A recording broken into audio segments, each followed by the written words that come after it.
Hello everyone. तो इस video में हम स्टडी करने वाले हैं कूलाम्ब्स लॉ इन मैग्नेटोस्टैटिक्स और साथ ही हम जानेंगे कि ये लॉ किन किन बेसिक फैक्टर्स के ऊपर डिपेंड करता है। तो चलिए शुरू करते हैं। देखिए, हम जानते हैं कि किन्हीं भी दो मैग्नेट्स के लाइक पोल्स हमेशा एक दूसरे को रिपेल करते हैं और जो अनलाइक पोल्स हैं वो हमेशा एक दूसरे को अट्रैक्ट करते हैं। लेकिन किन्हीं भी दो मैग्नेटिक पोल्स के बीच में लगने वाले इस अट्रैक्शन या रिपल्शन फोर्स का मैग्नीट्यूड क्या होगा, ये हम कैसे कैलकुलेट करेंगे। तो देखिए, किन्हीं भी दो मैग्नेटिक पोल्स के बीच में लगने वाले इस मैग्नेटोस्टैटिक फोर्स को कैलकुलेट करने के लिए हम कूलाम्ब्स लॉ यूज करते हैं। फॉर एग्जांपल, हमारे पास दो मैग्नेट्स हैं जिनको हमने एक ही लाइन के ऊपर रखा हुआ है। यहाँ पे इन मैग्नेट्स के इस साउथ पोल और इस नॉर्थ पोल के बीच का डिस्टेंस है r। साथ ही यहाँ पे जो फर्स्ट मैग्नेट है इसकी पोल स्ट्रेंथ है m1 और जो सेकंड मैग्नेट है इसकी पोल स्ट्रेंथ है m2। हमें इन दोनों मैग्नेट्स के इस साउथ पोल और इस नॉर्थ पोल के बीच में लगने वाले मैग्नेटोस्टैटिक फोर्स को कैलकुलेट करना है। अब यहाँ पे आपको याद होगा कि हमने इलेक्ट्रोस्टैटिक्स में भी कूलाम्ब्स लॉ स्टडी किया था। इलेक्ट्रोस्टैटिक्स में किन्हीं भी दो चार्जेस के बीच में लगने वाले इलेक्ट्रोस्टैटिक फोर्स को कैलकुलेट करने के लिए हम कूलाम्ब्स लॉ यूज करते हैं। इलेक्ट्रोस्टैटिक्स में कूलाम्ब्स लॉ के अकॉर्डिंग किन्हीं भी दो चार्जेस के बीच में लगने वाले इलेक्ट्रोस्टैटिक फोर्स का फॉर्मूला होता है F equals to 1/4 pi epsilon naught Q1 Q2 upon R square. यहाँ पे Q1 और Q2 इन दोनों चार्जेस का मैग्नीट्यूड है और R इन दोनों चार्जेस के बीच की डिस्टेंस है। यहाँ पे ये जो 1/4 पाई एप्सिलॉन नॉट होता है इसे हम इलेक्ट्रोस्टैटिक कांस्टेंट कहते हैं। अब मैग्नेटोस्टैटिक्स में भी कूलाम्ब्स लॉ कुछ इसी टाइप का होता है, बस इनमें एक छोटा सा बेसिक डिफरेंस होता है।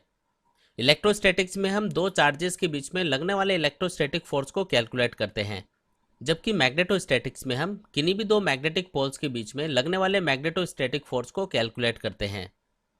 यानी कि यहाँ पे सिंपली हम कह सकते हैं कि जैसे इलेक्ट्रोस्टैटिक्स में हम किन्हीं भी दो चार्जेस के बीच में लगने वाले इलेक्ट्रोस्टैटिक फोर्स को कैलकुलेट करने के लिए उन चार्जेस का मैग्नीट्यूड कंसिडर करते हैं, उसी तरीके से मैग्नेटोस्टैटिक्स में किन्हीं भी दो मैग्नेटिक पोल्स के बीच में लगने वाले मैग्नेटोस्टैटिक फोर्स को कैलकुलेट करने के लिए हमें उन दोनों मैग्नेटिक पोल्स की पोल स्ट्रेंथ को कंसिडर करना होगा।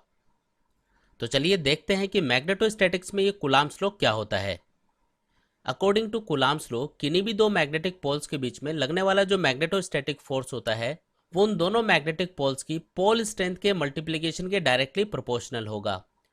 यानी कि सिंपली हम कह सकते हैं कि इन दोनों मैग्नेटिक पोल्स की पोल स्ट्रेंथ जितनी ज़्यादा होगी, इन दोनों मैग्नेटिक पोल्स के बीच में लगने वाला मैग्नेटोस्टैटिक फोर्स भी उतना ही ज़्यादा होगा। यहाँ पे हम ऑब्जर्व करते हैं कि इन दोनों मैग्नेटिक पोल्स के बीच में डिस्टेंस जितनी कम होती है, इन दोनों मैग्नेटिक पोल्स के बीच में लगने वाला मैग्नेटोस्टैटिक फोर्स उतना ही ज़्यादा होता है। और इन दोनों मैग्नेटिक पोल्स के बीच में डिस्टेंस जितनी ज़्यादा होगी, इन दोनों मैग्नेटिक पोल्स के बीच में लगने वाला मैग्नेटोस्टैटिक फोर्स उतना ही कम रहेगा। यहाँ पे हमको याद रखना है कि इन दोनों मैग्नेटिक पोल्स के बीच में लगने वाला जो मैग्नेटोस्टैटिक फोर्स होता है वो स्क्वायर इनवर्स लॉ को फॉलो करता है। यानी कि इन दोनों मैग्नेटिक पोल्स के बीच में लगने वाला जो मैग्नेटिक फोर्स होगा वो डिस्टेंस के स्क्वायर के इन्वर्सली प्रोपोर्शनल होता है। यानी कि यहाँ पे अगर इन दोनों मैग्नेटिक पोल्स के बीच की डिस्टेंस इंक्रीज होती है तो इनके बीच में लगने वाला जो मैग्नेटोस्टैटिक फोर्स है वो तेजी से डिक्रीज होता जाएगा। अब अगर हम इन दोनों स्टेटमेंट्स को कंबाइन करके लिखें तो हम लिख सकते हैं F is directly proportional to m1 m2 upon R square. यहाँ पे जब हम ये प्रोपोर्शनलिटी सिंबल हटाते हैं तो इसकी जगह एक कांस्टेंट आता है। यहाँ पे ये कांस्टेंट होगा μ0/4 पाई।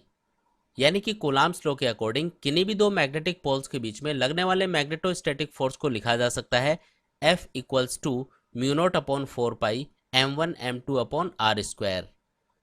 यहाँ पे ये जो μ0/4 पाई है इसे मैग्नेटोस्टैटिक कांस्टेंट कहा जाता है और इसकी वैल्यू होती है 10⁻⁻⁷ वेबर पर एम्पियर मीटर। साथ ही यहाँ पे ये जो म्यू0 है इसे magnetic permeability of free space कहा जाता है। यहाँ पे अगर इन मैग्नेट्स के बीच में कोई मीडियम नहीं हो या एयर या वैक्यूम हो तो उस सिचुएशन में इस मैग्नेटोस्टैटिक कांस्टेंट की वैल्यू होती है μ0/4 पाई।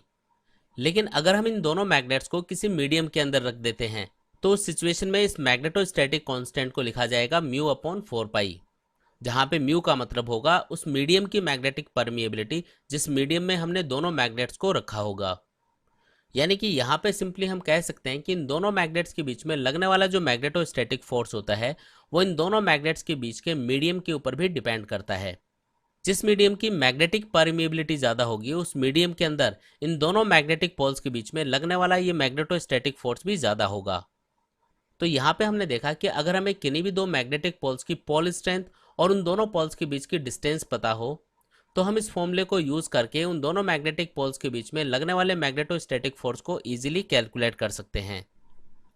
तो गाइज आई होप आप लोगों को ये टॉपिक अच्छे से समझ में आया होगा।